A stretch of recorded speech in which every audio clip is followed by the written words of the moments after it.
I'm from Boston, so I love cold weather, but my wife and 2 dogs are not as big a fan as I am. As a result, we have a ton of blankets.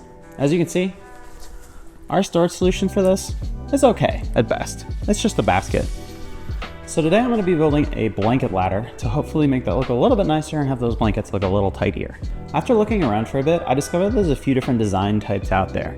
There are angled ladders that sort of go in towards the top. There are ladders with flat rungs, there are ladders with round rungs, and there's all sorts of variety as far as how tall, short, or fat they are.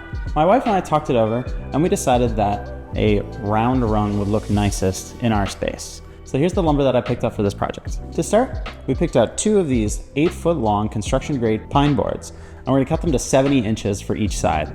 We also picked up 10 feet worth of this wooden dowel, and we're gonna cut those to about 18 inches for the rungs. We're gonna have 5 or 6 of those. All told, this cost $30. However, 25 of those dollars was the 10 feet of wooden dowels. If we had just gotten 1 more board of the construction grade pine, it would have only cost $6 or $7 for the entire build. For the joinery today, I'm literally just going to be using some wood glue, and I'm going to be cutting out the holes for the rungs with my new drill press. I released a short talking about this new tool that I just got, so if you want to see more about this, go watch that video. First off, I'm going to cut all this wood to size, then I'm going to drill some holes into the sides, then we're going to glue it together, and then finally stain it. So being construction grade, these definitely have some defects, but my wife actually wanted them to look a little bit rougher. She wanted some of these real wood imperfections, like knots and stuff. However, the ends do have this green paint, so I will be trimming them off.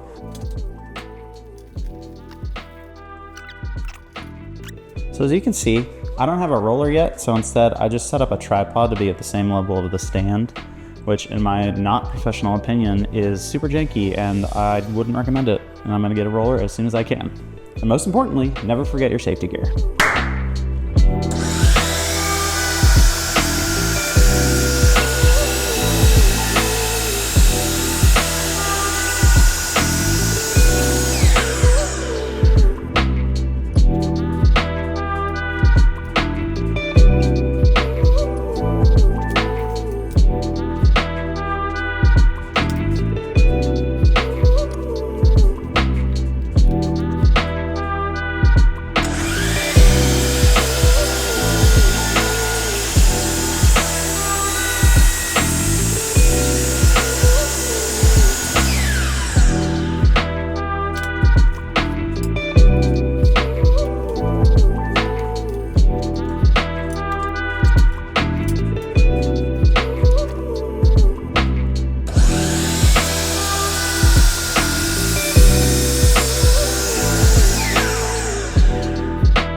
This is what it's basically going to look like when it's done. Now I'm going to go ahead and decide where I want to put these rungs along the ladder, with this being the bottom and that being the top. And then I'm going to mark them, and then using a Forstner bit on my new Milescraft drill guide, drill out holes at every spot along the side so that the dowels have somewhere to rest.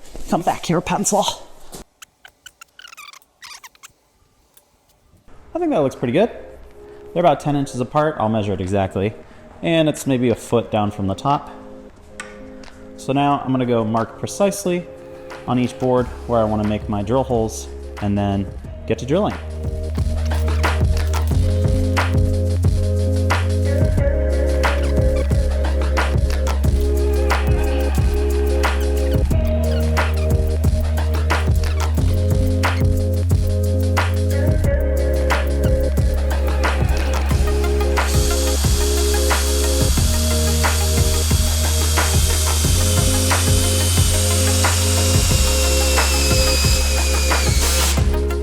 definitely need to put a mask on for that. I don't know why I didn't.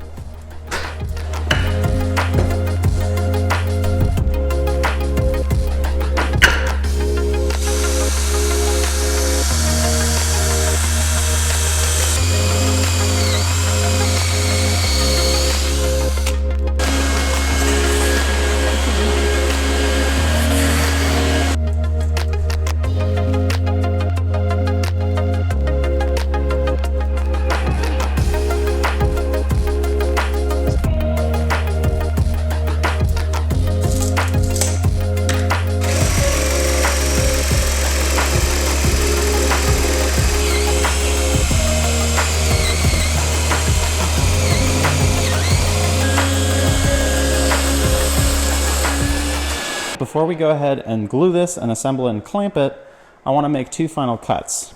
When I was cutting this on the miter saw, on the bottom I actually cut at a 10-degree angle so that when it's sitting on the floor, it's going to lean up against the wall nicer and it'll be less likely to fall. So what I want to do is I want to make another cut at the top so that it sits flat against the wall and it's not a point that might damage the wall if the ladder moves around at all.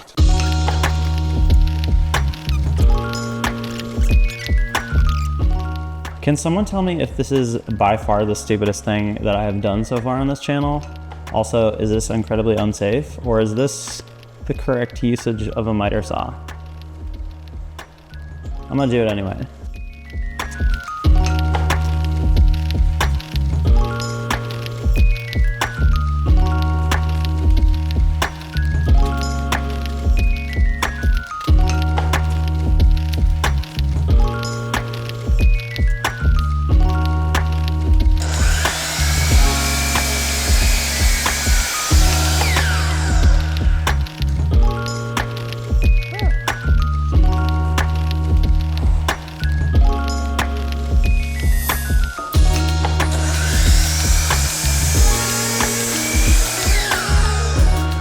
So that was not nearly as sketchy as I thought it was going to be. In case anybody is wondering, what I did is I set up the miter saw at a 10-degree angle to match the 10-degree angle that I put on the base. And then I put in this stop block right here so that when I put the second board on, it would be at exactly the same place. And then I clamped it.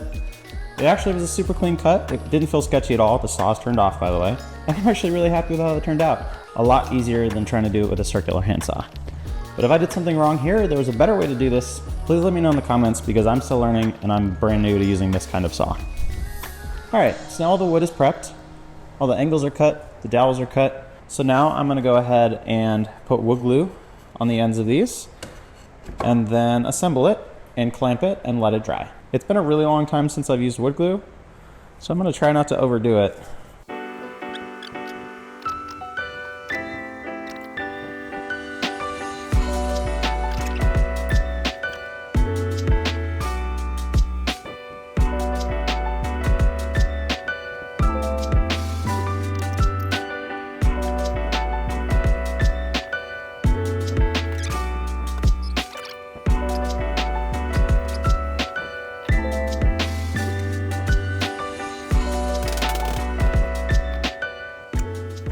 Whew, I didn't foresee this issue. I don't know what to do. I guess I could clamp to a clamp and do one of them. So I only have two clamps and they're not big enough to go all the way across, so I had to clamp them to each other.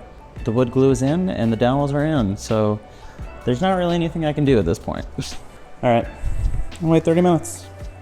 It's been 30 minutes. I sanded up the whole board and now I'm going to stain it. I'm going to be using the same Varathane wood stain that I was before. It's a dark walnut.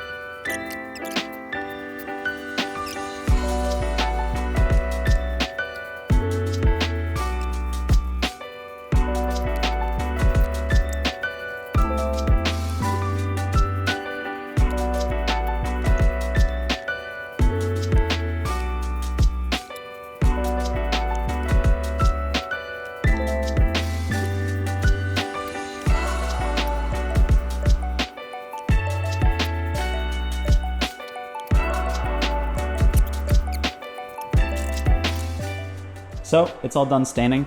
We did learn something. Wood glue does not really take stain at all. So it's not the most even stain that I've ever done. It's off-gassing pretty heavily, so I'm gonna bring it upstairs to take it outside. In about 2 hours, it should be dry. The ladder is done and dry, but the last thing I'm gonna do before I put it in the living space is to coat it in this Rust-Oleum matte clear enamel. I've never used this before. I just found it in Home Depot. I was walking through, and I thought it would do a good job of just protecting the stain as well as the paint on the walls.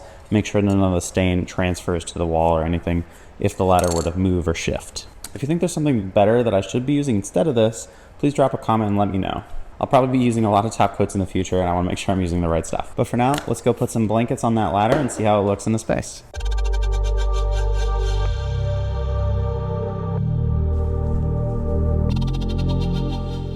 Well, there we go. Put some blankets on it, and I think it looks pretty good.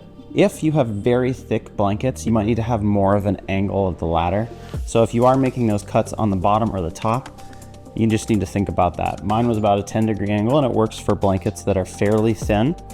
But if you have something really thick, then you need more space in the back. I think it looks great. My wife likes it as well, and I think it's a much better storage option than what we had before. If you like this build and you want to see more like it, feel free to subscribe. That'll about do it for this build. I'll see you in the next one.